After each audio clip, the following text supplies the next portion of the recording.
What's up, guys? Happy Sunday. About to get started on this vanity like promised yesterday. I picked up the material yesterday, so this way I saved some time this morning. I slept in a little bit, so that felt good. Yeah, this is gonna be an easy build. Pretty much just standard 2 frames on the side, the apron going all the way around. So I'm gonna have a top, and then the homeowner wants me to do whatever I want, so I'm debating between painting it or staining it. So I want to stain it and whitewash it. I like that color, but I don't know. I feel like just painting it one solid color is gonna look a lot better. I'll decide that when I actually finish building it, just so I can figure out exactly what we gotta do. So stay tuned. All right, once again, I got a plan, I got a layout, I got a cut list, and it's a lot easier to do it this way, only because this way you don't have to figure it out as you go. Everything's in front of you, you make the cuts, you assemble, and you're done. So we know the width of my vanity is gonna be 40 inches, and then the height is gonna have to be 32 inches or 32 and a half. Only because the gourd stop's going to be 1.5 inches, which is going to give me a total of 34 inches, which is standard for a vanity. Also, my vanity is going to be 13 inches deep, which is why we're making this vanity, because I could not find one that's going to be within those measurements. So the cut list, I have 4 2x4s at 32.5 inches, which are the legs. 3 2x4s at 10 inches. I got a question mark here only because I want to square up the 2x4s, so I'm going to cut them down on the table saw just to square them off. So this number might change a little bit, so I'm not really sure exactly how it's going to be after I square them off. Number might go down a bit, so I got a question mark there. So I'm not going to cut those yet until I actually square these off and figure out exactly the measurements in between. I have 2 2x4s at 37 inches. This is going to be the front apron, because the only reason I'm doing them 2x4s is because it's going to hold the doors, so I need some areas to screw for the hinges. And then I have 2 1x4s at 37 inches for the back apron. So this is to basically get the frame done. And then I got to figure out like the shelving on the inside and the sides and stuff like that. So that has nothing to do with the cut list. The cut list is just to get the frame together. So about to get started on this. Stay tuned. Starting off with my cuts. Again, 4 2x4s at 32 and a half. So that's what I'm starting off with right now. I'm going to do that. I'm going to cut the 3 2x4s at 10 inches after I figure out the cut down.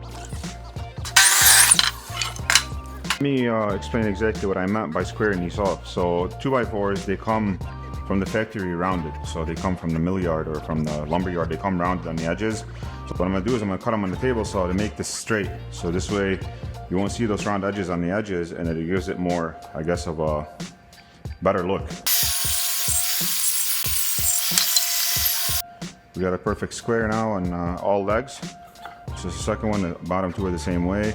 So it just looks a lot cleaner, it's a lot neater. So here's why I put a question mark around the 10 inches over here. Initially I thought I was going to be laying these legs down this way, and after I rip a little bit out of it, the number on the inside is going to change, but I just realized they have to be standing up like this. So the 10 inches is correct. This is going to go in the middle, and it's going to give it the space that we need because the total width is 13 inches. So the width of the 2x4 is 1.5 inches, so both of them together is 3 inches. Piece in the middle is gonna be 10 inches. That's gonna be my 13 inch deep. So we're good. I just cut the side panel. I ripped them out. I ripped them down on the table saw. These are gonna be the side panels of the actual vanity itself. I want to give the vanity about a 2-inch basically drop. So the legs are gonna be 2 inches long off the floor. So I have to cut these down 2 inches less than the legs. So the legs are 32 and a half. So I have to cut this side panel at 30 and a half. So this way it gives me that 2-inch clearance from the bottom. So that's what we're gonna do right now.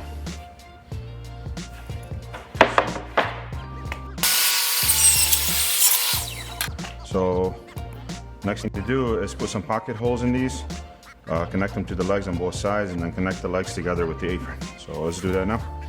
So next step here is I'm gonna drill some pocket holes into the sides so I can screw them into the legs. So I have all my markings here on both boards. I got my crack jig right here. And I showed you guys how we've used this before. So all you gotta do is take this, align it where you want it, clamp it, make sure you have the settings on the side to the thickness of the material you're using. We're doing 3/4 inch right now, so that's what we're doing there. And then you get your drill and your bit, and basically just drill the holes through to make a pocket hole. So that's what I'm gonna do now. I have to drill holes on both of these boards right now to connect them to the legs. So I'll show you guys when it's done. So got all the pocket holes drilled in both boards. As you guys could see, I made them every 4 inches, and then I made sure the edges on both sides are closer to the end. So step up is to attach these to the legs. And we're gonna put some wood glue on the side and then put some screws and screw them into the edge. I'm gonna make sure I leave a 3/4 inch gap in the front, so this way I can lay in my 1x to just give it a decorative look. So that's pretty much the setup that we have right now. That's one side. I'm gonna lift this up to just show you what I did here. Since the front is gonna have these 3/4 inch trim pieces on the insides, I made this as a backer, so this way it gives me the same exact space that I need on the other side. What I'm gonna do now is put some wood glue on the sides and then screw them with the pocket hole screws on the side. So the first side is all screwed in, it's all together, and this is pretty much gonna be the outside part of it. So looking good so far.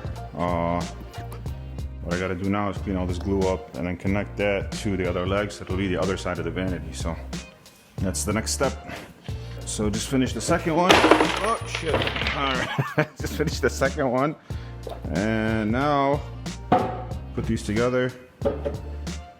And that's pretty much the setup that we got going on right now. So now I have to tie in the aprons. The 2x4 aprons are gonna be in the front, which are those bottom pieces.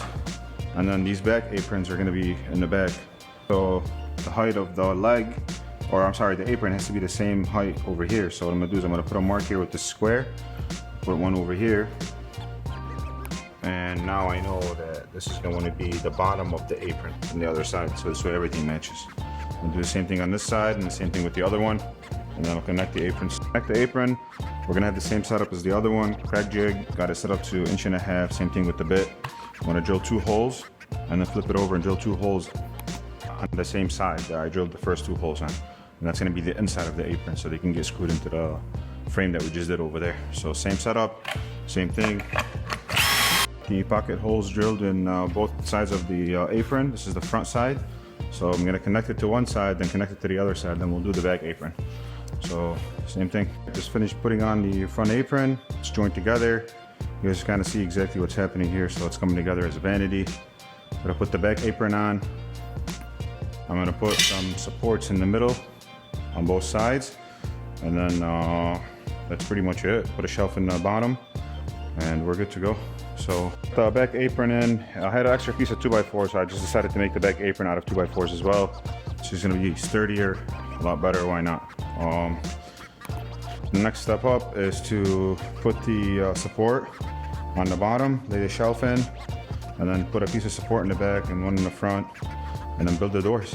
All right, so I got the supports in the bottom. I gave it a 3/4 inch lip, all 3 sides, so when I lay the shelf in, everything is nice and flush between both sides. And what I'm gonna do now is cut the shelf out, put it in the middle, and then nail it in after I glue it. And after that, I'll put the supports in and start working on the doors.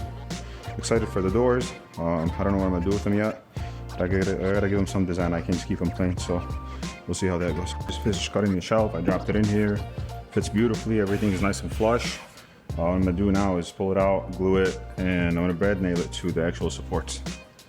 So the shelf's in, it's glued, it's stapled, ready to go. The centerpiece is right there. That's the support for the door, so they don't basically swing in. I made them recessed because the doors are gonna be 3/4 inch, so when they close onto this, they're gonna be flush exactly with everything that's here. So time to work on the doors. So that's the roughing for the doors. Gave it the distance that we need. It looks perfect. The hinges are gonna be outside mount. It's gonna be like a farmhouse look. So now all I have to do is basically trim around these doors, trim the edges right here and the other side, and I think we're ready for paint. After that, sanding and painting. Kind of give you an idea of what I'm thinking with these doors here. I'm gonna use these 3/4 inch by 3 1x3s for the sides and the edges, and then I'm thinking about making something across. I'm thinking about making something across in there, maybe like a triangle shape or something. I don't know, but I'm still working on that. But I have to give you an idea what this looks like. So, all right, so got the first door done. I don't know what I'm gonna do in the middle. I just feel like it's gonna be too plain like this, so just wanted to kind of show you what it looks like. So the hinges are gonna be outside hinges. They're gonna screw in right here and screw onto the door. Same thing on the bottom, so the doors swing open freely, no issues. Again, trying to think what I'm gonna do in the center of this thing. So I don't want to keep it like this. I feel like it's too plain. So we'll see. Okay, so I just got the doors laid in there for now. Just to kind of give you guys an idea of what it looks like. It's coming together very nicely. So next step is to kind of figure out what I'm going to do with these doors. I kind of don't want to leave them like this. It looks like a normal vanity. I want to make it more look like a farmhouse type of vanity. Again, the homeowner told me to do whatever I want, so I want to give it a design. So I'm going to try to do something in the middle here just to see what it looks like. And then if I like it, I'm gonna go with it. If I don't, we're gonna have to figure something out. All right, you guys, I did those things, crossed them over. I love the way it looks. It was very farmhouse-ish, which is what I was going for. And I just got the doors basically leaning up against it right now. I still gotta take them out to paint it, so I'm not gonna install the hinges or the handles until after I completely finish painting it. So I'm about to sand it down, paint it, and then wait for it to dry, install the doors, and this should be all set. About ready to paint this now and basically get it ready. So I have to sand it, but before I do that, only the doors, I'm gonna fill in the holes. I got this filler here. You mix it with this hardener, and then it dries in 15 minutes. You're able to sand it down and paint it. So I'm gonna do that. I'm gonna fill in the edges, fill in the nail holes, and then I'm going to sand the whole thing down only on the doors. The rest of it, really, there's no holes because everything's on the inside. So that's where we're at with that. So stay tuned. I have to show you guys how we mix this. So it's literally like 5-part wood filler, 1 part of this hardener, and you just mix it until the color is consistent, and then you have about, I want to say 2 or 3 minutes of working time with it. So remember that. It's not sandable yet. It's still a little sticky. So it'll be sandable here in about 5 or 10 minutes. In the meantime, I'm gonna start sanding that, getting it ready for paint, and I'll come back to this. I'll sand it, make everything smooth, and then we'll get the paint. The paint I chose is chalk paint, and it's called aged gray. So I called the homeowner. They wanted the lighter one. This is the lighter gray. It's actually a very nice gray. I painted my tabletop with it, my dining room tabletop. I painted it with this color. It's actually very, very nice. So excited to see it come together. I'm just gonna get the sanding right now, and I'll show you guys the finished product. I just finished sanding this down. Everything's nice and smooth. It's ready for paint. It's actually very smooth. I'm about to move on to the doors right now. I'm gonna sand these and get the painting. Got the door sanded down nice and clean. That's sanded. About to clean it out with some air and get the painting. I'm gonna paint the back side of the doors first while they're upside down. Go over there, paint that. By the time I come back, the front of it should be dry because chalk paint dries very, very quickly. I'm gonna flip them back over and then paint the fronts, and then just install everything once everything is. So chalk paint is actually very easy to apply. All you need is a brush, and you just brush it on. You get great coverage with just one coat. Barely ever had to do 2 coats. It's usually just 1 coat. So mix it well, grab a brush, and go from there. Show you guys how quickly this covers. 1 coat, that's it. Love chalk paint. You don't gotta prime the wood, you don't gotta do nothing. About to go paint the second door, but first, take a break. So got the majority of the face painted. Just gotta do the inside now, and then do the back, do the sides over here, and then we should be all set. All right guys, took a minute, got some food, came back, the paint was dry, so I added the 2 hinges, the 4 hinges, and then the 2 handles. And this thing looks incredible. Love the way it came out. I love the color. The black definitely made it pop off. I'll get you guys a closer look to it. It just looks amazing. Chalk paint really did its thing. And there's no way we would have found anything even close to this to install in that bathroom. So don't forget, you guys, this whole entire thing from here to here is 13 inches. You can never find a bowl that's gonna fit in this. So we're gonna have to get a quartz top and then do a vessel bowl. So that's the only way we can make this work. But I'm very happy with this. The homeowners, I sent them a picture of it. They went crazy. They loved it. I can't wait to take it tomorrow just to see what it looks like in the bathroom. We're gonna call Tony tomorrow and have him install a piece of quartz, and we'll go from there.